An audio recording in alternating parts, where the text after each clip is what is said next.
ਸਤਿ ਸ਼੍ਰੀ ਅਕਾਲ। ਤੁਸੀਂ ਦੇਖ ਰਹੇ ਹੋ ਪੰਜਾਬ ਮੇਲ ਯੂਐਸਏ ਟੀਵੀ। ਮੈਂ ਵਰੁਣ ਕੌਰ ਮਾਨ। ਖਬਰਾਂ ਦੇ ਬੁਲੇਟਿਨ 'ਚ ਤੁਹਾਡਾ ਸਵਾਗਤ। ਖਬਰਾਂ ਦੇ ਬੁਲੇਟਿਨ ਦੇ sponsor real estate broker Mohan Cheema. Real estate ਦੀ ਦੁਨੀਆ 'ਚ ਮੰਨਿਆ ਪ੍ਰਮੰਨਿਆ ਨਾਮ। ਪੇਸ਼ ਨੇ ਪਹਿਲਾਂ ਚੋਣਵੀਆਂ ਖਬਰਾਂ। ਕੈਨੇਡਾ ਵੱਲੋਂ ਨਵੀਂ ਇਮੀਗ੍ਰੇਸ਼ਨ ਨੀਤੀ ਦਾ ਐਲਾਨ। ਆਸਟ੍ਰੇਲੀਆ ਨੇ ਅੰਤਰਰਾਸ਼ਟਰੀ ਵਿਦਿਆਰਥੀਆਂ ਲਈ ਖੋਲ੍ਹੇ ਦਰਵਾਜ਼ੇ। ਅਮਰੀਕਾ ਯੂਕਰੇਨ ਉੱਪਰ ਰੂਸ ਦੇ ਸੰਭਾਵੀ ਹਮਲੇ ਦਾ ਹਰ ਤਰ੍ਹਾਂ ਜਵਾਬ ਦੇਣ ਲਈ ਤਿਆਰ। ਜੋ ਬਾਈਡਨ। यूक्रेन बॉर्डर तो रूसी सैनिकों के हटण का दावा हले कन्फर्म नहीं कहा है जो बाइडन। कैनेडा च एमरजेंसी लागू होंदे ही ट्रकों वालियां दी हड़ताल खत्म। पुलिस मुखी वालों अस्तीफा। उत्तरी कैलीफोर्निया के बाहरी तट नेड़े समुद्र विच डुबे जहाज के सारे 8 यात्री मारे जाने का खदशा। एक लाश बरामद। ते हुण इन्हां खबरां दा विस्तार।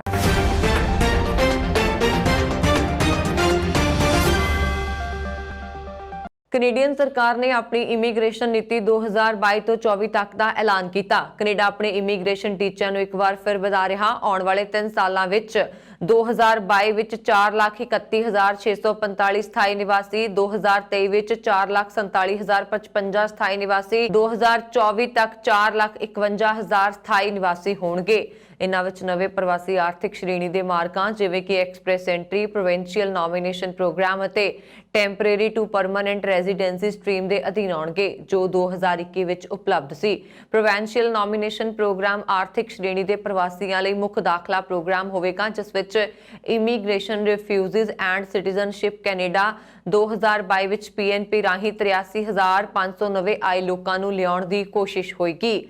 IRCC ਨੇ ਇਸ ਸਾਲ ਲਈ ਐਕਸਪ੍ਰੈਸ ਐਂਟਰੀ ਦਾਖਲਿਆਂ ਨੂੰ ਅੱਧਾ ਕਰ ਦਿੱਤਾ ਹੈ। ਪਰਿਵਾਰਕ ਸ਼੍ਰੇਣੀ ਵਿੱਚ 2022 ਚ ਦਾਖਲੇ ਦੇ ਟੀਚਿਆਂ ਦਾ 24% ਸ਼ਾਮਲ ਹੋਏਗਾ, ਜਿਸ ਵਿੱਚ 80,000 ਪਤੀ ਪਤਨੀ ਸਹਿਭਾਗੀ ਅਤੇ ਚਿਲਡਰਨ ਪ੍ਰੋਗਰਾਮ ਦੇ ਤਹਿਤ ਆਉਣ ਲਈ ਸੈੱਟ ਕੀਤੇ ਗਏ ਨੇ ਅਤੇ ਮਾਤਾ ਪਿਤਾ ਅਤੇ ਦਾਦਾ ਦਾਦੀ ਪ੍ਰੋਗਰਾਮ ਦੇ ਤਹਿਤ 25,000 ਸੈੱਟ ਆਉਣਗੇ। ਬਾਕੀ ਬਚੇ 20% ਪ੍ਰਵਾਸੀ ਸ਼ਰਨਾਰਥੀ ਅਤੇ ਮਾਨਵਤਾਵਾਦੀ ਪ੍ਰੋਗਰਾਮਾਂ ਤਹਿਤ ਆਉਣਗੇ। ਇਹ ਕੈਨੇਡਾ ਦੀ ਆਖਰੀ ਇਮੀਗ੍ਰੇਸ਼ਨ ਪੱਧਰੀ ਯੋਜਨਾ ਦੇ ਮੁਕਾਬਲੇ ਲਗਭਗ 5% ਅੰਕਾਂ ਦਾ ਵਾਧਾ ਹੈ ਅਤੇ ਇਹ ਸੰਭਾਵੀ ਤੌਰ ਤੇ ਆਉਣ ਵਾਲੇ ਸਾਲਾਂ ਵਿੱਚ 40,000 ਅਫਗਾਨ ਸ਼ਰਨਾਰਥੀਆਂ ਨੂੰ ਮੁੜ ਵਸਾਉਣ ਲਈ ਕੈਨੇਡਾ ਦਾ ਇੱਕ ਕਾਰਜ ਹੈ। ਰਾਜ ਨੇ ਬੁੱਧਵਾਰ ਨੂੰ ਪਹਿਲਾਂ ਤੋਂ ਦਾਖਲਾ ਲੈਣ ਵਾਲੇ ਅੰਤਰਰਾਸ਼ਟਰੀ ਵਿਦਿਆਰਥੀਆਂ ਲਈ ਬੰਦ ਸਰਹੱਦਾਂ ਦੇ ਬਾਵਜੂਦ ਆਸਟ੍ਰੇਲੀਆ ਰਾਜ ਵਿੱਚ ਵਾਪਸ ਆਉਣ ਲਈ ਇੱਕ ਨਵੇਂ ਮਾਰਗ ਦੀ ਘੋਸ਼ਣਾ ਕੀਤੀ ਹੈ। ਘੋਸ਼ਿਤ ਕੀਤਾ ਗਿਆ ਹੈ ਕਿ ਨਵਾਂ ਮਾਰਗ ਅੰਤਰਰਾਸ਼ਟਰੀ ਵਿਦਿਆਰਥੀਆਂ ਨੂੰ ਪਹਿਲਾਂ ਤੋਂ ਹੀ WA primary school, secondary school, university, college ਅਤੇ ਤਕਨੀਕੀ ਕਾਲਜ ਰਾਜ ਵਿੱਚ ਦਾਖਲ ਹੋਣ ਦੀ ਆਗਿਆ ਦਿੰਦਾ ਹੈ।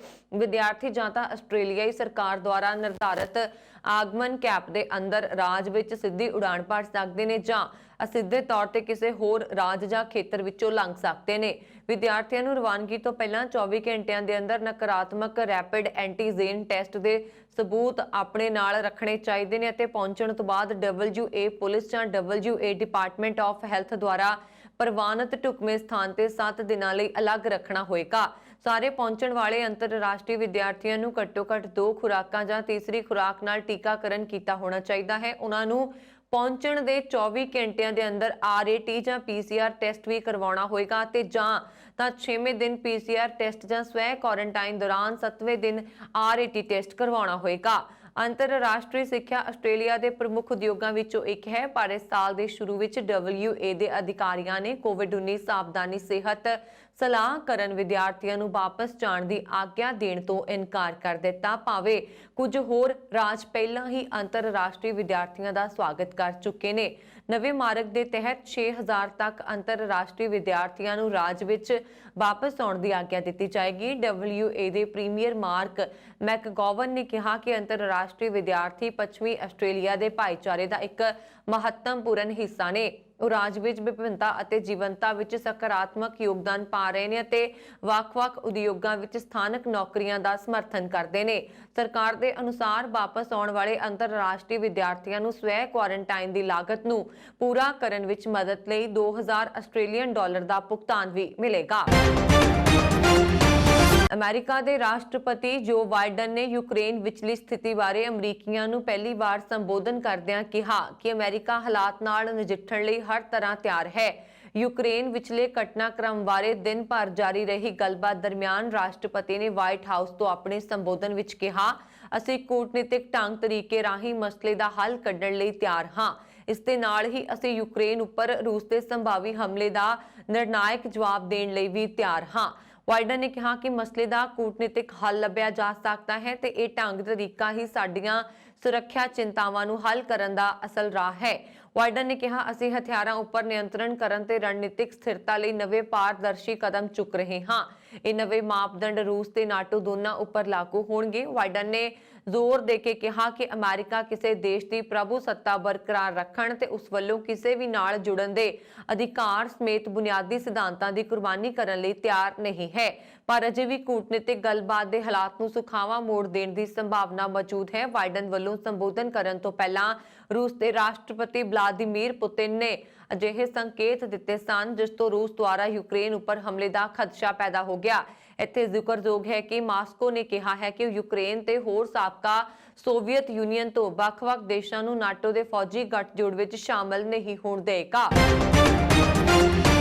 ਪੂਰਬੀ ਯੂਰਪ ਵਿੱਚ ਲਗਾਤਾਰ ਵੱਧਦੇ ਤਣਾਅ ਦੇ ਵਿੱਚ ਤਦ ਰਾਹਤ ਭਰੀ ਖਬਰ ਸਾਹਮਣੇ ਆਈ ਜਦ ਕਿਹਾ ਗਿਆ ਕਿ ਯੂਕਰੇਨ ਦੇ ਕੋਲ ਤੈਨਾਤੀ ਰੂਸੀ ਫੌਜੀ ਆਪਣੇ ਟਿਕਾਣਿਆਂ ਤੇ ਪਰਤ ਰਹੇ ਨੇ। ਹਾਲਾਂਕਿ ਅਮਰੀਕਾ ਨੂੰ ਅਜੇ ਵੀ ਰੂਸ ਦੇ ਇਸ ਵਾਅਦੇ ਤੇ ਭਰੋਸਾ ਨਹੀਂ ਹੈ। ਅਮਰੀਕੀ ਰਾਸ਼ਟਰਪਤੀ ਜੋ ਬਾਈਡਨ ਨੇ ਕਿਹਾ ਹੈ ਕਿ ਅਮਰੀਕੀ ਅਧਿਕਾਰੀਆਂ ਨੇ ਅਜੇ ਤੱਕ ਰੂਸ ਦੇ ਉਸ ਦਾਅਵੇ ਨੂੰ ਕਨਫਰਮ ਨਹੀਂ ਕੀਤਾ ਜਿਸ ਵਿੱਚ ਰੂਸੀ ਸੈਨਿਕਾਂ ਦੇ ਪਿੱਛੇ ਹਟਣ ਦੀ ਗੱਲ ਕਹੀ ਗਈ। ਵਾਈਟ ਹਾਊਸ ਦੇ ਸੰਬੋਧਨ ਵਿੱਚ ਬਾਈਡਨ ਨੇ ਕਿਹਾ ਕਿ ਰੂਸੀ ਸੈਨਾ ਹੁਣ ਵੀ ਹਮਲੇ ਦੀ ਸਥਿਤੀ ਵਿੱਚ ਬਣੀ ਹੋਈ ਹੈ। ਰੂਸ ਵੱਲੋਂ ਅਜੇ ਵੀ ਹਮਲੇ ਦਾ ਖਤਰਾ ਹੈ, ਲੇਕਿਨ ਅਸੀਂ ਕੂਟਨੀਤਿਕ ਤਰੀਕੇ ਨਾਲ ਰੂਸੀ ਹਮਲੇ ਨੂੰ ਰੋਕਣ ਲਈ ਪੂਰੀ ਤਰ੍ਹਾਂ ਵਚਨਬੱਧ ਹਾਂ।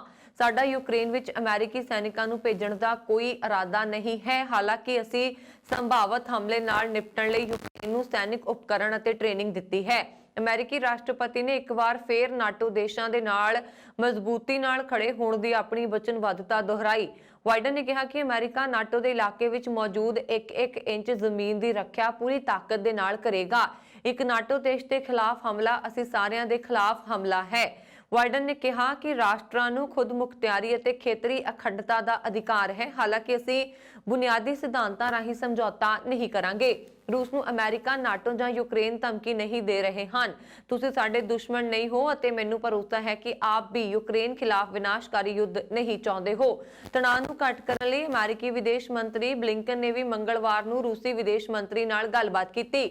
ਦੋਵੇਂ ਵਿਦੇਸ਼ ਮੰਤਰੀਆਂ ਨੇ ਇੱਕ ਵਾਰ ਮੁੜ ਤੋਂ ਕੂਟਨੀਤਿਕ ਢੰਗ ਨਾਲ ਇੱਕ ਸੰਕਟ ਦੇ ਹੱਲ ਦੀ ਗੱਲ ਦੁਹਰਾਈ। ਅਮਰੀਕੀ ਵਿਦੇਸ਼ ਵਿਭਾਗ ਦੇ ਬੁਲਾਰੇ ਪ੍ਰਾਈਸ ਨੇ ਕਿਹਾ ਕਿ ਬਲਿੰਕਨ ਨੇ ਆਪਣੇ ਰੂਸੀ ਹਮਰੁਤਬੇ ਦੇ ਸਾਹਮਣੇ ਸਾਡੀ ਚਿੰਤਾਵਾਂ ਨੂੰ ਜ਼ਾਹਿਰ ਕੀਤਾ ਹੈ। ਅਸੀਂ ਬਾਰਡਰ ਤੇ ਡੀ-ਐਸਕੇਲੇਸ਼ਨ ਦੀ ਗੱਲ ਕਹੀ ਹੈ। ਕੈਨੇਡਾ ਵਿੱਚ ਟਰੱਕ ਮਾਰਚ ਪਿੱਛੋਂ ਹੜਤਾਲ ਵਿਗੜਨ ਕਾਰਨ ਪ੍ਰਧਾਨ ਮੰਤਰੀ ਜਸਟਿਨ ਟਰੂਡੋ ਵੱਲੋਂ 50 ਸਾਲ ਵਿੱਚ ਪਹਿਲੀ ਵਾਰ ਦੇਸ਼ ਵਿੱਚ ਮੰਗਲਵਾਰ ਨੂੰ ਐਮਰਜੈਂਸੀ ਲਾਗੂ ਕਰਨ ਮਗਰੋਂ ਅਮਰੀਕਾ ਕੈਨੇਡਾ ਸਰਹੱਦ ਦੇ ਨਾਲ-ਨਾਲ ਮੋਂਟਾਨਾ ਰੋਡ ਤੇ ਟਰੱਕਾਂ ਅਤੇ ਹੋਰ ਵਾਹਨਾਂ ਦੀ 2 ਹਫ਼ਤਿਆਂ ਤੋਂ ਚੱਲ ਰਹੀ ਹੜਤਾਲ ਖਤਮ ਹੋ ਗਈ। ਵਾਹਨ ਦੱਖਣੀ ਅਲਬਰਟਾ ਦੇ ਕਸਬੇ ਵਿੱਚੋਂ ਲੰਘਣੇ ਸ਼ੁਰੂ ਹੋ ਗਏ ਨੇ। ਉੱਥੇ ਹੀ ਮਾਮਲੇ ਨਾਲ ਸਹੀ ਢੰਗ ਨਾਲ ਨਾ ਨਜਿੱਠਣ ਲਈ ਆਲੋਚਨਾ ਦਾ ਸਾਹਮਣਾ ਕਰ ਰਹੇ ਓਟਾਵਾ ਪੁਲਿਸ ਮੁਖੀ ਪੀਟਰ ਨੇ ਆਪਣੇ ਅਹੁਦੇ ਤੋਂ ਅਸਤੀਫਾ ਦੇ ਦਿੱਤਾ ਹੈ। ਇਹ ਦੋਵੇਂ ਘਟਨਾਵਾਂ ਪ੍ਰਧਾਨ ਮੰਤਰੀ ਜਸਟਿਨ ਟਰੂਡੋ ਵੱਲੋਂ ਅੰਦੋਲਨ ਨੂੰ ਖਤਮ ਕਰਨ ਲਈ ਐਮਰਜੈਂਸੀ ਸ਼ਕਤੀਆਂ ਦੀ ਵਰਤੋਂ ਕਰਨ ਤੋਂ ਇੱਕ ਦਿਨ ਬਾਅਦ ਵਾਪਰੀਆਂ ਨੇ। ਜ਼ਿਕਰਯੋਗ ਹੈ ਕਿ ਲਾਜ਼ਮੀ ਕੋਵਿਡ-19 ਟੀਕਾਕਰਨ ਅਤੇ ਵਿਆਪਕ ਸਿਹਤ ਪਾਬੰਦੀਆਂ ਦੇ ਖਿਲਾਫ ਪ੍ਰਦਰਸ਼ਨਕਾਰੀਆਂ ਨੇ 29 ਜਨਵਰੀ ਤੋਂ ਅਲਬਰਟਾ ਦੇ ਕੂਟ ਸਥਿਤ ਅਮਰੀਕਾ ਜਾਣ ਵਾਲੇ ਰਸਤੇ ਨੂੰ ਬੰਦ ਕਰ ਦਿੱਤਾ ਸੀ। ਕੁਝ ਦਿਨ ਪਹਿਲਾਂ ਹੀ ਰਾਇਲ ਕੈਨੇਡੀਅਨ ਮਾਊਂਟਡ ਪੁਲਿਸ ਨੇ ਸਰਹੱਦ ਤੇ 13 ਲੋਕਾਂ ਨੂੰ ਗ੍ਰਿਫਤਾਰ ਕੀਤਾ ਸੀ ਅਤੇ ਬੰਦੂਕਾਂ ਅਤੇ ਗੋਲਾ ਬਾਰੂਦ ਦਾ ਜ਼ਖੀਰਾ ਜ਼ਬਤ ਕੀਤਾ ਸੀ। ਉੱਤਰੀ ਕੈਲੀਫੋਰਨੀਆ ਦੇ ਬਾਹਰੀ ਤੱਟ ਨੇੜੇ ਸਮੁੰਦਰ ਵਿੱਚ ਡਿੱਗ ਕੇ ਡੁੱਬੇ ਇੱਕ ਹਵਾਈ ਜਹਾਜ਼ ਵਿੱਚ ਸਵਾਰ ਸਾਰੇ 8 ਲੋਕਾਂ ਦੇ ਮਾਰੇ ਜਾਣ ਦਾ ਖਦਸ਼ਾ ਹੈ। ਯੂਐਸ ਕੋਸਟ ਗਾਰਡਾਂ ਨੂੰ ਹੁਣ ਤੱਕ ਇੱਕ ਲਾਸ਼ ਮਿਲੀ ਹੈ। ਇਹ ਘਟਨਾ ਡਰਮ ਇਨਲੈਟ ਦੇ ਪੂਰਬ ਵਿੱਚ ਤਕਰੀਬਨ 4 ਮੀਲ ਦੂਰ ਵਾਪਰੀ। ਕਾਰਟਰੇਟ ਕਾਉਂਟੀ ਦੇ ਸ਼ੈਰਿਫ ਆਸਾ ਬੁੱਕ ਨੇ ਪੱਤਰਕਾਰਾਂ ਨੂੰ ਦੱਸਿਆ ਕਿ ਹਾਲਾਂਕਿ 7 ਲਾਪਤਾ ਵਿਅਕਤੀਆਂ ਦੀ ਗੋਤਾਖੋਰ ਤਲਾਸ਼ ਕਰ ਰਹੇ ਨੇ, ਪਰ ਇਹਨਾਂ ਵਿੱਚੋਂ ਕਿਸੇ ਦੇ ਵੀ ਜਿੰਦੇ ਹੋਣ ਦਾ ਸਾਨੂੰ ਕੋਈ ਸੰਕੇਤ ਨਹੀਂ ਮਿਲਿਆ। ਯੂਐਸ ਕੋਸਟ ਗਾਰਡ ਅਫਸਰ ਸਟੀਵ ਨੇ ਕਿਹਾ ਹੈ ਕਿ ਤਬਾਹ ਹੋਏ ਜਹਾਜ਼ ਦਾ ਕੁਝ ਮਲਬਾ ਡਰਮ ਇਨਲੈਂਡ ਨੇੜੇ ਬਰਾਮਦ ਕੀਤਾ ਗਿਆ। ਕੋਸਟ ਗਾਰਡ ਦੁਆਰਾ ਜਾਰੀ ਪ੍ਰੈਸ ਰਿਲੀਜ਼ ਵਿੱਚ ਕਿਹਾ ਗਿਆ ਹੈ ਕਿ ਪਲਾਟਸ ਦੀ PC-12 ਇੱਕ ਇੰਜਣ ਵਾਲਾ ਜਹਾਜ਼ ਰਡਾਰ ਸਕਰੀਨ ਤੋਂ ਲਾਪਤਾ ਹੋਣ ਤੋਂ ਪਹਿਲਾਂ ਡਾਵਾਂਡੋਲ ਹੋ ਗਿਆ ਸੀ। ਲਾਪਤਾ ਵਿਅਕਤੀਆਂ ਦੀ ਤਲਾਸ਼ ਵਿੱਚ ਕਿਸ਼ਤੀਆਂ ਤੇ ਹੈਲੀਕਾਪਟਰ ਦੀ ਮਦਦ ਲਈ ਗਈ। ਹਾਦਸੇ ਦੀ ਨੈਸ਼ਨਲ ਟਰਾਂਸਪੋਰਟ ਸੇਫਟੀ ਬੋਰਡ ਜਾਂਚ ਕਰ ਰਿਹਾ। ਗਵਰਨਰ ਰਾਏ ਕਪੂਰ ਨੇ ਪੀੜਤ ਪਰਿਵਾਰਾਂ ਨਾਲ ਹਮਦਰਦੀ ਦਾ ਪ੍ਰਗਟਾਵਾ ਕੀਤਾ ਤੇ ਰਾਜ ਤੇ ਸਥਾਨਕ ਏਜੰਸੀਆਂ ਦੀ ਲਾਪਤਾ ਵਿਅਕਤੀ ਵਿਅਕਤੀ ਦੀ ਤਲਾਸ਼ ਕਰਨ ਵਿੱਚ ਕੋਸਟ ਗਾਰਡਾਂ ਦੀ ਕੀਤੀ ਜਾ ਰਹੀ ਮਦਦ ਦੀ ਸ਼ਲਾਘਾ ਕੀਤੀ ਹੈ। ਕੈਲੀਫੋਰਨੀਆ ਵਿੱਚ ਇਸ ਹਫ਼ਤੇ ਤੋਂ ਜਨਤਕ ਇੰਡੋਰ ਥਾਵਾਂ ਤੇ ਟੀਕਾਕਰਨ ਕਰਵਾ ਚੁੱਕੇ ਲੋਕਾਂ ਲਈ ਮਾਸਕ ਵਿੱਚ ਰਾਹਤ ਦੇਣ ਦਾ ਐਲਾਨ ਕੀਤਾ ਗਿਆ ਹੈ, ਜਦਕਿ ਸਕੂਲਾਂ ਵਿੱਚ ਅਜੇ ਵੀ ਵਿਦਿਆਰਥੀਆਂ ਲਈ ਮਾਸਕ ਪਾਉਣਾ ਜ਼ਰੂਰੀ ਹੋਏਗਾ। Health and human service agency ਦੇ ਸਕੱਤਰ ਡਾ ਮਾਰਕ ਕਾਲੀ ਨੇ ਪ੍ਰੈਸ ਕਾਨਫਰੰਸ ਵਿੱਚ ਉਕਤ ਐਲਾਨ ਕਰਦਿਆਂ ਕਿਹਾ ਕਿ 28 ਫਰਵਰੀ ਨੂੰ ਕੋਵਿਡ ਡਾਟਾ ਜਾਰੀ ਕੀਤਾ ਜਾਏਗਾ ਤੇ ਸਕੂਲਾਂ ਵਿੱਚ ਕੋਵਿਡ ਪਾਬੰਦੀਆਂ ਸੰਬੰਧੀ ਕਿਸੇ ਸੰਭਾਵੀ ਤਬਦੀਲੀ ਬਾਰੇ ਵਿਚਾਰ ਕੀਤੀ ਜਾਵੇਗੀ। ਉਹਨਾਂ ਨੇ ਕਿਹਾ ਕਿ ਕੋਵਿਡ ਮਾਮਲਿਆਂ, ਹਸਪਤਾਲਾਂ ਵਿੱਚ ਦਾਖਲ ਮਰੀਜ਼ਾਂ ਤੇ ਵੈਕਸੀਨੇਸ਼ਨ ਦਰ ਨੂੰ ਧਿਆਨ ਵਿੱਚ ਰੱਖਦਿਆਂ ਸਕੂਲਾਂ ਵਿੱਚ ਮਾਸਕ ਪਾਉਣ ਵਿੱਚ ਰਾਹਤ ਦੇਣ ਬਾਰੇ ਕੋਈ ਨਿਰਣਾ ਲਿਆ ਜਾਏਗਾ। ਉਹਨਾਂ ਨੇ ਕਿਹਾ ਕਿ ਰਾਜ ਵਿੱਚ ਹਾਲਾਤ ਠੀਕ ਹੋ ਰਹੇ ਨੇ ਤੇ ਅਸੀਂ ਸਕੂਲਾਂ ਵਿੱਚੋਂ ਵੀ ਮਾਸਕ ਨਾ ਪਾਉਣ ਵਾਲੇ ਹਾਲਾਤ ਵੱਲ ਵਧ ਰਹੇ ਹਾਂ। BC ਵਿੱਚ ਕੋਵਿਡ-19 ਦੇ ਮਾਮਲਿਆਂ ਵਿੱਚ ਆ ਰਹੀ ਕਮੀ ਦੇ ਮੱਦੇਨਜ਼ਰ ਰੱਖਦਿਆਂ ਸੂਬਾਈ ਸਿਹਤ ਅਫਸਰ ਡਾਕਟਰ ਬੌਨੀ ਹੈਨਰੀ ਵੱਲੋਂ 16 ਫਰਵਰੀ ਤੋਂ ਕੋਵਿਡ-19 ਸੰਬੰਧੀ ਲੱਗੀਆਂ ਕਈ ਪਾਬੰਦੀਆਂ ਨੂੰ ਖਤਮ ਕਰਨ ਦਾ ਐਲਾਨ ਕੀਤਾ ਗਿਆ। ਅੱਜ BC ਦੇ ਪ੍ਰੀਮੀਅਰ ਜੌਹਨ ਹੌਰਗਨ ਅਤੇ BC ਦੇ ਸਿਹਤ ਮੰਤਰੀ ਐਡਰੀਅਨ ਡਿਕਸ ਦੀ ਹਾਜ਼ਰੀ ਵਿੱਚ BC ਦੀ ਪ੍ਰੋਵਿੰਸ਼ੀਅਲ ਸਿਹਤ ਅਫਸਰ ਡਾਕਟਰ ਬੌਨੀ ਹੈਨੀ ਨੇ ਕਿਹਾ ਕਿ ਭਲਕੇ 16 ਫਰਵਰੀ ਦੀ ਰਾਤ ਨੂੰ 11:59 ਤੋਂ ਬਾਅਦ BC ਵਿੱਚ ਇੰਡੋਰ ਇਕੱਠ ਤੇ ਸਭ ਪਾਬੰਦੀਆਂ ਖਤਮ ਹੋ ਜਾਣਗੀਆਂ ਤੇ ਇਹਨਾਂ ਥਾਵਾਂ ਉੱਪਰ ਪੂਰੀ ਤਰ੍ਹਾਂ ਸਮਰੱਥਾ ਅਨੁਸਾਰ ਇਕੱਠ ਕੀਤੇ ਜਾ ਸਕਣਗੇ, ਪਰ ਮਾਸਕ ਪਹਿਨਣ ਅਤੇ ਵੈਕਸੀਨ ਕਾਰਡ ਦੀ ਸ਼ਰਤ ਜਾਰੀ ਰਹੇਗੀ। ਇਸੇ ਤਰ੍ਹਾਂ ਆਊਟਡੋਰ ਕੀਤੇ ਜਾਣ ਵਾਲੇ ਇਕੱਠ ਵਿੱਚ ਵੀ ਹੁਣ ਪੂਰੀ ਸਮਰੱਥਾ ਅਨੁਸਾਰ ਕਰਨ ਦੀ ਆਗਿਆ ਹੋਏਗੀ। ਇੰਡੋਰ ਰੈਸਟੋਰੈਂਟ ਆਦਿ ਵਿੱਚ ਸੀਟਾਂ ਦੀ ਲਿਮਿਟ ਨੂੰ ਵੀ ਖਤਮ ਕਰ ਦਿੱਤਾ ਗਿਆ ਹੈ, ਪਰ ਇਸ ਦੇ ਨਾਲ ਹੀ ਕਿਹਾ ਗਿਆ ਹੈ ਕਿ ਮਾਸਕ ਅਜੇ ਲਗਾਉਣੇ ਪੈਣਗੇ ਤੇ ਵੈਕਸੀਨ ਕਾਰਡ ਵੀ ਇਹਨਾਂ 'ਚ ਇਕੱਠ 'ਚ ਸ਼ਾਮਲ ਹੋਣ ਸਮੇਂ ਦਿਖਾਉਣੇ ਜ਼ਰੂਰੀ ਹੋਣਗੇ। ਛੋਟੇ ਅਨੁਸਾਰ ਰੈਸਟੋਰੈਂਟ, ਬਾਰ ਅਤੇ ਨਾਈਟ ਕਲੱਬਾਂ ਵਿੱਚ ਵੀ ਪਾਬੰਦੀਆਂ ਖਤਮ ਹੋ ਜਾਣਗੀਆਂ ਤੇ ਡਾਂਸ ਤੇ ਲੱਗੀ ਪਾਬੰਦੀ ਹਟ ਜਾਏਗੀ। ਡਾਕਟਰ ਬੌਨੀ ਹੈਨਰੀ ਨੇ ਕਿਹਾ ਕਿ ਅਜੇ ਇੰਡੋਰ ਅਤੇ ਪਬਲਿਕ ਥਾਵਾਂ ਤੇ ਜਾਣ ਵਾਲਿਆਂ ਲਈ ਮਾਸਕ ਪਹਿਨਣਾ ਜ਼ਰੂਰੀ ਹੋਏਗਾ ਤੇ ਵੈਕਸੀਨ ਕਾਰਡ ਦੀ ਵਰਤੋਂ ਵੀ ਜ਼ਰੂਰੀ ਹੋਏਗੀ। ਉਹਨਾਂ ਨੇ ਵੀ ਕਿਹਾ ਕਿ ਪਾਬੰਦੀਆਂ ਸੰਬੰਧੀ ਅਗਲੀ ਸਮੀਖਿਆ 15 ਮਾਰਚ ਨੂੰ ਕੀਤੀ ਜਾਏਗੀ ਅਤੇ ਉਸ ਸਮੇਂ ਦੇ ਹਾਲਾਤ ਅਨੁਸਾਰ ਹਦਾਇਤਾਂ ਦਿੱਤੀਆਂ ਜਾਣਗੀਆਂ। ਅਮਰੀਕਾ ਵਿੱਚ ਇੱਕ 28 ਸਾਲਾ ਭਾਰਤੀ ਮੂਲ ਦੇ ਸ਼ਖਸ ਨੂੰ 10 ਮਹੀਨੇ ਦੀ ਜੇਲ੍ਹ ਦੀ ਸਜ਼ਾ ਹੋਈ ਹੈ। ਐਮਾਜ਼ਨ ਦੇ ਇਸ ਸਾਬਕਾ ਕਰਮਚਾਰੀ ਨੂੰ ਧੋਖਾਧੜੀ ਅਤੇ ਰਿਸ਼ਵਤਖੋਰੀ ਵਿੱਚ ਦੋਸ਼ੀ ਪਾਇਆ ਗਿਆ, ਜਿਸ ਤੋਂ ਬਾਅਦ ਕੋਰਟ ਨੇ ਉਸ ਨੂੰ ਸਜ਼ਾ ਸੁਣਾਈ। ਦੱਸਿਆ ਗਿਆ ਹੈ ਕਿ ਕੈਲੀਫੋਰਨੀਆ ਨਾਰਥ ਰਿਜ ਦੇ ਰਹਿਣ ਵਾਲੇ ਰੋਹਿਤ ਨੇ ਸਤੰਬਰ 2021 ਵਿੱਚ ਹੀ ਆਪਣੇ ਉੱਪਰ ਲੱਗੇ ਦੋਸ਼ਾਂ ਨੂੰ ਕਬੂਲ ਕਰ ਲਿਆ ਸੀ। ਇਸ ਤੋਂ ਬਾਅਦ ਉਸ ਦਾ ਮਾਮਲਾ ਕੋਰਟ ਪਹੁੰਚ ਗਿਆ ਤੇ ਹੁਣ ਜੱਜਾਂ ਨੇ ਉਸ ਨੂੰ ਸਜ਼ਾ ਦਿੱਤੀ ਹੈ। ਅਮਰੀਕਾ ਦੇ ਨਿਆਂ ਮੰਤਰਾਲੇ ਮੁਤਾਬਕ ਰੋਹਿਤ ਨੂੰ ਇੱਕ ਕੌਮਾਂਤਰੀ ਰਿਸ਼ਵਤਖੋਰੀ ਸਾਜ਼ਿਸ਼ ਵਿੱਚ ਸ਼ਾਮਲ ਪਾਇਆ ਗਿਆ। ਇਸ ਦੇ ਤਹਿਤ ਉਹ ਅਤੇ ਉਸਦੇ 5 ਸਾਥੀ ਰਿਸ਼ਵਤਖੋਰੀ ਦੇ ਜ਼ਰੀਏ ਐਮਾਜ਼ਨ ਕੋਲੋਂ ਗੁਪਤ ਜਾਣਕਾਰੀ ਚੋਰੀ ਕਰਦੇ ਸੀ ਅਤੇ ਸੂਚਨਾ ਜ਼ਰੀਏ ਈ-ਕਮਰਸ ਕੰਪਨੀ ਦੇ ਮਾਰਕੀਟ ਪਲੇਸ ਪਲੇਟਫਾਰਮ ਨਾਲ ਛੇੜਛਾੜ ਵੀ ਕਰਦੇ ਸੀ। ਐਮਾਜ਼ਨ ਮਾਰਕੀਟ ਪਲੇਸ ਪਲੇਟਫਾਰਮ ਮੁੱਖ ਤੌਰ ਤੇ ਐਮਾਜ਼ਨ ਦਾ ਹੀ ਹਿੱਸਾ ਹੈ ਅਤੇ ਇਸ ਦੇ ਜ਼ਰੀਏ ਐਮਾਜ਼ਨ ਥਰਡ ਪਾਰਟੀ ਦੇ ਵਿਕਰੇਤਾਵਾਂ ਨੂੰ ਨਵੇਂ ਅਤੇ ਪੁਰਾਣੇ ਉਤਪਾਦ ਤੈਅ ਕੀਮਤ ਵਿੱਚ ਵੇਚਣ ਦੀ ਸਹੂਲਤ ਮੁਹੱਈਆ ਕਰਵਾਉਂਦਾ ਹੈ। ਇਸ ਵਿੱਚ ਐਮਾਜ਼ਨ ਦੇ ਆਫਰ ਵੀ ਲਾਗੂ ਹੁੰਦੇ ਨੇ। ਅਲਬਰਟਾ RCMP ਨੇ ਦੱਖਣੀ ਅਲਬਰਟਾ ਵਿੱਚ ਅਮਰੀਕਾ ਸਰਹੱਦ ਦੇ ਲਾਗੇ ਨੇੜਿਓਂ ਮਹਾਮਾਰੀ ਪਾਬੰਦੀਆਂ ਦੇ ਵਿਰੁੱਧ ਪ੍ਰਦਰਸ਼ਨ ਕਰ ਰਹੇ 13 ਲੋਕਾਂ ਨੂੰ ਗ੍ਰਿਫਤਾਰ ਕੀਤਾ ਹੈ। RCMP ਸੁਪਰਡੈਂਟ ਦੀ ਰੌਬਰਟਾ ਮੈਕੇਲ ਨੇ ਦੱਸਿਆ ਕਿ 3 ਟ੍ਰੇਲਰਾਂ 'ਚੋਂ ਬੰਦੂਕਾਂ, ਹੈਂਡਗਨ, ਸਰੀਰਕ ਰੱਖਿਆ ਲਈ ਵਰਤੇ ਜਾਂਦੇ ਉਪਕਰਨ ਜ਼ਬਤ ਕੀਤੇ ਗਏ ਨੇ। ਉਹਨਾਂ ਨੇ ਦੱਸਿਆ ਕਿ ਹਿੰਸਾ ਨਾਲ ਜੁੜੀਆਂ ਬਹੁਤ ਸਾਰੀਆਂ ਘਟਨਾਵਾਂ ਵੀ ਹੋਈਆਂ ਨੇ। ਇਸ ਤੋਂ ਬਾਅਦ ਹੀ ਜਾਂਚ ਸ਼ੁਰੂ ਕੀਤੀ ਗਈ ਸੀ। ਇੱਕ ਪਾਸੇ ਜਿੱਥੇ ਰੂਸ ਅਤੇ ਯੂਕਰੇਨ ਦੇ ਵਿੱਚ ਤਣਾਅ ਚੱਲ ਰਿਹਾ, ਦੂਜੇ ਪਾਸੇ ਅਮਰੀਕਾ ਨੇ ਵੀ ਸਪਸ਼ਟ ਕਰ ਦਿੱਤਾ ਹੈ ਕਿ ਉਹ ਯੂਕਰੇਨ ਤੇ ਰੂਸ ਦੇ ਹਮਲੇ ਦਾ ਫੈਸਲਾਕੁਨ ਜਵਾਬ ਦੇਣ ਲਈ ਤਿਆਰ ਹੈ। ਰੂਸ ਯੂਕਰੇਨ ਦੇ ਵਿੱਚ ਚੱਲ ਰਹੇ ਤਣਾਅ ਦੇ ਵਿੱਚ ਯੂਕਰੇਨ ਦੀ ਸਰਕਾਰੀ ਏਜੰਸੀ ਅਤੇ ਬੈਂਕ ਤੇ ਵੱਡਾ ਸਾਈਬਰ ਹਮਲਾ ਸਾਹਮਣੇ ਆਇਆ। ਅਧਿਕਾਰੀਆਂ ਨੇ ਇਸ ਸਾਈਬਰ ਹਮਲੇ ਦੀ ਪੁਸ਼ਟੀ ਕੀਤੀ ਹੈ। ਰਿਪੋਰਟ ਦੇ ਅਨੁਸਾਰ ਯੂਕਰੇਨ ਦੀ 10 ਵੈਬਸਾਈਟਸ ਨੇ DDoS ਅਟੈਕ ਤੇ ਚਲਦਿਆਂ ਕੰਮ ਕਰਨਾ ਬੰਦ ਕਰ ਦਿੱਤਾ ਹੈ। ਜਿਹੜੀ ਵੈਬਸਾਈਟ ਨੇ ਕੰਮ ਕਰਨਾ ਬੰਦ ਕਰ ਦਿੱਤਾ ਹੈ ਉਸ ਵਿੱਚ ਯੂਕਰੇਨ ਦੇ ਰੱਖਿਆ ਮੰਤਰਾਲਾ, ਵਿਦੇਸ਼ ਮੰਤਰਾਲਾ, ਸੱਭਿਆਚਾਰਕ ਮੰਤਰਾਲਾ ਅਤੇ 2 ਵੱਡੇ ਬੈਂਕ ਨੇ। ਯੂਕਰੇਨ ਦੇ ਸਭ ਤੋਂ ਵੱਡੇ ਸਰਕਾਰੀ ਬੈਂਕ ਪ੍ਰਾਈਵੇਟ ਬੈਂਕ ਵਿੱਚ ਆਨਲਾਈਨ ਭੁਗਤਾਨ 'ਚ ਦਿੱਕਤ ਆ ਰਹੀ ਹੈ। ਇਹਨਾਂ ਬੈਂਕਾਂ ਦੇ ਐਪ ਵੀ ਕੰਮ ਨਹੀਂ ਕਰ ਰਹੇ। ਯੂਕਰੇਨ ਦੇ ਸਭ ਤੋਂ ਵੱਡੇ ਸਰਕਾਰੀ ਬੈਂਕ ਪ੍ਰਾਈਵੇਟ ਬੈਂਕ ਵਿੱਚ ਲੋਕਾਂ ਨੇ ਇਸ ਗੱਲ ਦੀ ਸ਼ਿਕਾਇਤ ਕੀਤੀ ਹੈ ਕਿ ਉਹ ਆਨਲਾਈਨ ਬੈਂਕਿੰਗ ਸੇਵਾ ਦਾ ਇਸਤੇਮਾਲ ਨਹੀਂ ਕਰ ਪਾ ਰਹੇ ਅਤੇ ਨਾ ਹੀ ਬੈਂਕ ਦੇ ਐਪ ਕੰਮ ਕਰ ਰਹੇ ਨੇ। ਹਾਲਾਂਕਿ ਯੂਕਰੇਨ ਦੀ ਸਰਕਾਰ ਵੱਲੋਂ ਕਿਹਾ ਗਿਆ ਹੈ ਕਿ ਬੈਂਕ ਵਿੱਚ ਲੋਕਾਂ ਦੇ ਜਮ੍ਹਾਂ ਪੈਸੇ ਸੁਰੱਖਿਅਤ ਨੇ ਅਤੇ ਉਹਨਾਂ ਨੂੰ ਲੈ ਕੇ ਕਿਸੇ ਵੀ ਤਰ੍ਹਾਂ ਦਾ ਖਤਰਾ ਨਹੀਂ ਹੈ। ਯੂਕਰੇਨ ਦੀ ਸਰਕਾਰ ਵੱਲੋਂ ਕਿਹਾ ਗਿਆ ਹੈ ਕਿ ਇਸ ਸਾਈਬਰ ਹਮਲੇ ਦੇ ਪਿੱਛੇ ਮੰਗਲਵਾਰ ਦੀ ਘਟਨਾ ਹੋ ਸਕਦੀ ਹੈ। ਹੋ ਸਕਦਾ ਹੈ ਕਿ ਇਹ ਲੋਕ ਇਸ ਲਈ ਕਰ ਰਹੇ ਨੇ ਕਿਉਂਕਿ ਇਹਨਾਂ ਦੀ ਪਿਛਲੀਆਂ ਯੋਜਨਾਵਾਂ ਅਸਫਲ ਹੋ ਰਹੀਆਂ ਨੇ। ਦੱਸ ਦਈਏ ਕਿ ਜਨਵਰੀ ਮਹੀਨੇ ਵਿੱਚ ਯੂਕਰੇਨ ਨੇ ਰੂਸ ਦੇ ਸਾਈਬਰ ਹਮਲੇ ਦਾ ਦੋਸ਼ ਲਗਾਇਆ ਸੀ। ਉਸ ਦੌਰਾਨ ਯੂਕਰੇਨ ਦੀ 70 ਸਰਕਾਰੀ ਵੈਬਸਾਈਟਸ ਨੇ ਕੰਮ ਕਰਨਾ ਬੰਦ ਕਰ ਦਿੱਤਾ ਸੀ।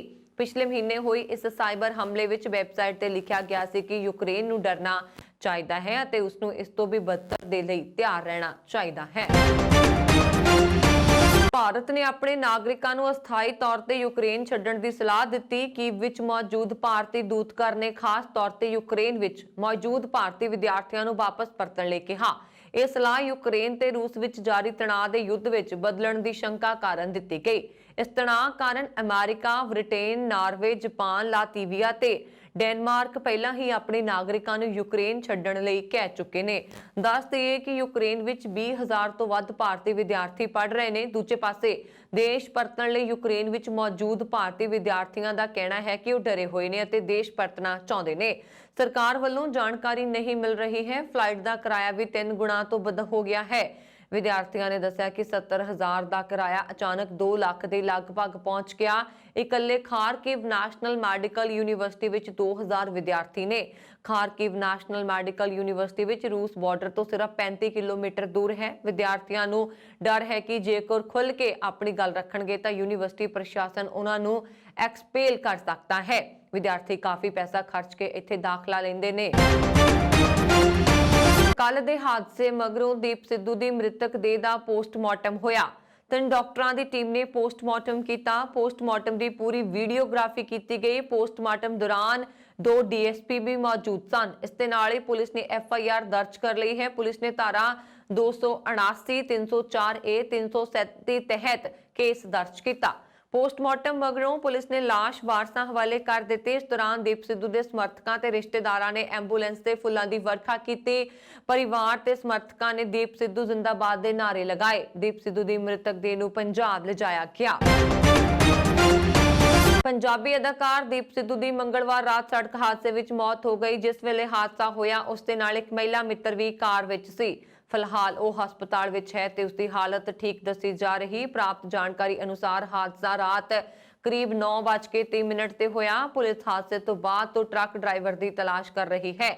ਪੁਲਿਸ ਉਸ ਦੀ ਮਹਿਲਾ ਮਿੱਤਰ ਤੋਂ ਪੁੱਛਗਿੱਛ ਕਰ ਰਹੀ ਹੈ। ਪੁਲਿਸ ਮੁਤਾਬਕ ਦੀਪ ਸਿੱਧੂ ਦੀ NRI ਮਿੱਤਰ ਨੇ ਪੁੱਛਗਿੱਛ ਵਿੱਚ ਦੱਸਿਆ ਕਿ ਜਦੋਂ ਹਾਦਸਾ ਹੋਇਆ ਉਦੋਂ ਉਸ ਦੀ ਅੱਖ ਲੱਗ ਗਈ ਸੀ। ਦੱਸ ਦਈਏ ਕਿ ਹਾਦਸਾ ਇੰਨਾ ਜ਼ਬਰਦਸਤ ਸੀ ਕਿ ਗੱਡੀ ਕਰੀਬ 20 ਤੋਂ 30 ਮੀਟਰ ਤੱਕ ਘੜੀਸਦੀ ਚਲੀ ਗਈ। ਇਸ ਨਾਲ ਸਕਾਰਪੀਓ ਦਾ ਅਗਲਾ ਹਿੱਸਾ ਚਕਨਾਚੂਰ ਹੋ ਗਿਆ। ਪੁਲਿਸ ਮੁਤਾਬਕ ਹਾਦਸੇ ਵੇਲੇ 22 ਟਾਇਰ ਟਰਾਲਾ KMP ਤੇ ਤੇਜ਼ ਰਫ਼ਤਾਰ ਨਾਲ ਜਾ ਰਿਹਾ ਸੀ। ਪਿੱਛੋਂ ਤੇਜ਼ ਰਫ਼ਤਾਰ ਆ ਰਹੀ ਸਕਾਰਪੀਓ 22 ਟਾਇਰ ਟਰਾਲੇ ਵਿੱਚ ਜਾ ਵੱਜੀ। ਪੁਲਿਸ ਨੇ ਦੱਸਿਆ ਕਿ ਦੀਪ ਸਿੱਧੂ ਨਾਲ ਮੌਜੂਦ ਰੀਨਾ ਨੇ ਹੀ ਹਾਦਸੇ ਤੋਂ ਬਾਅਦ ਕੁਝ ਜਾਣਕਾਰਾਂ ਨੂੰ ਫੋਨ ਕੀਤਾ। ਇੰਨੀ ਦੇਰ ਵਿੱਚ KMP ਤੇ ਮੌਜੂਦ ਐਂਬੂਲੈਂਸ ਤੇ ਲੋਕ ਪਹੁੰਚ ਗਏ ਜਿਨ੍ਹਾਂ ਨੂੰ ਉਹਨਾਂ ਵੱਲੋਂ ਹਸਪਤਾਲ ਪਹੁੰਚਾਇਆ ਗਿਆ। ਫਿਲਹਾਲ ਟਰੱਕ ਡਰਾਈਵਰ ਫਰਾਰ ਹੈ। ਰੀਨਾ ਨੇ ਦੱਸਿਆ ਕਿ ਉਹ 13 ਜਨਵਰੀ ਨੂੰ ਅਮਰੀਕਾ ਤੋਂ ਹਿੰਦੁਸਤਾਨ ਆਈ ਸੀ। ਪੰਜਾਬ ਵਿੱਚ 20 ਫਰਵਰੀ ਨੂੰ ਹੋਣ ਵਾਲੀਆਂ ਵਿਧਾਨ ਸਭਾ ਚੋਣਾਂ ਦੌਰਾਨ ਸੂਬੇ ਦੇ ਵੋਟਰ ਇਲੈਕਟਰ ਫੋਟੋ ਪਛਾਣ ਪੱਤਰ ਤੋਂ ਇਲਾਵਾ 12 ਹੋਰ ਬਦਲਵੇਂ ਦਸਤਾਵੇਜ਼ ਨੂੰ ਆਪਣੀ ਪਛਾਣ ਦੇ ਸਬੂਤ ਵਜੋਂ ਵਰਤ ਕੇ ਵੋਟ ਪਾ ਸਕਣਗੇ। ਪੰਜਾਬ ਦੇ ਮੁੱਖ ਚੋਣ ਅਧਿਕਾਰੀ ਡਾਕਟਰ S ਕਰੁਣਾ ਰਾਜੂ ਨੇ ਦੱਸਿਆ ਕਿ ਜਿਨ੍ਹਾਂ ਵੋਟਰਾਂ ਕੋਲ ਫੋਟੋ ਪਛਾਣ ਪੱਤਰ ਨਹੀਂ ਹੈ ਉਹ ਵੀ ਵੋਟ ਕਰ ਸਕਣਗੇ। ਚੋਣ ਅਧਿਕਾਰੀ ਨੇ ਕਿਹਾ ਕਿ ਜੇਕਰ ਕਿਸੇ ਕੋਲ ਫੋਟੋ ਪਛਾਣ ਪੱਤਰ ਨਹੀਂ ਹੈ ਉਹ Aadhaar card, MNREGA job card, photo ਸਮੇਤ ਬੈਂਕ ਜਾਂ ਡਾਕਖਾਨੇ ਦੀ ਪਾਸਬੁੱਕ, ਕਿਰਤ ਮੰਤਰਾਲੇ ਦੀ ਸਕੀਮ ਅਧੀਨ ਜਾਰੀ ਕੀਤਾ ਗਿਆ ਸਿਹਤ ਬੀਮਾ smart card, driving licence, PAN card, NPR ਤਹਿਤ ਜਾਰੀ ਕੀਤਾ ਗਿਆ ਸਮਾਰਟ ਕਾਰਡ, ਭਾਰਤੀ ਪਾਸਪੋਰਟ, ਫੋਟੋ ਵਾਲੇ ਪੈਨਸ਼ਨ ਦਸਤਾਵੇਜ਼, ਕੇਂਦਰ ਜਾਂ ਰਾਜ ਸਰਕਾਰ ਜਾਂ ਜਨਤਕ ਖੇਤਰ ਦੇ ਅਦਾਰਿਆਂ, ਪਬਲਿਕ ਲਿਮਟਿਡ ਕੰਪਨੀਆਂ ਵੱਲੋਂ ਜਾਰੀ ਕੀਤੇ ਸੇਵਾ ID ਕਾਰਡ, ਸੰਸਦ ਮੈਂਬਰ, ਵਿਧਾਇਕਾਂ, MLAC ਨੂੰ ਜਾਰੀ ਕੀਤੇ ਅਧਿਕਾਰਤ ਪਛਾਣ ਪੱਤਰ ਅਤੇ ਭਾਰਤ ਸਰਕਾਰ ਦੇ ਸਮਾਜਿਕ ਨਿਆਂ ਅਤੇ ਸਸ਼ਕਤੀਕਰਨ ਮੰਤਰਾਲੇ ਵੱਲੋਂ ਜਾਰੀ ਯੂਨੀਕ ਡਿਸੇਬਿਲਿਟੀ ID ਦਾ ਇਸਤੇਮਾਲ ਕਰਕੇ ਆਪਣੀ ਵੋਟ ਪਾ ਸਕਦੇ ਨੇ। ਇਹ ਸਨ ਹੁਣ ਤੱਕ ਦੀਆਂ ਖਬਰਾਂ। ਮੈਨੂੰ ਵਰੁਣ ਕੌਰ ਮਾਨ ਨੂੰ ਦਿਵਾ ਗਿਆ। ਹੋਰ ਖਬਰਾਂ ਦੇ ਲਈ ਸਾਡਾ YouTube ਚੈਨਲ ਪੰਜਾਬ ਮੇਲ USA TV ਜ਼ਰੂਰ ਸਬਸਕ੍ਰਾਈਬ ਕਰੋ। ਸਤਿ ਸ਼੍ਰੀ ਅਕਾਲ।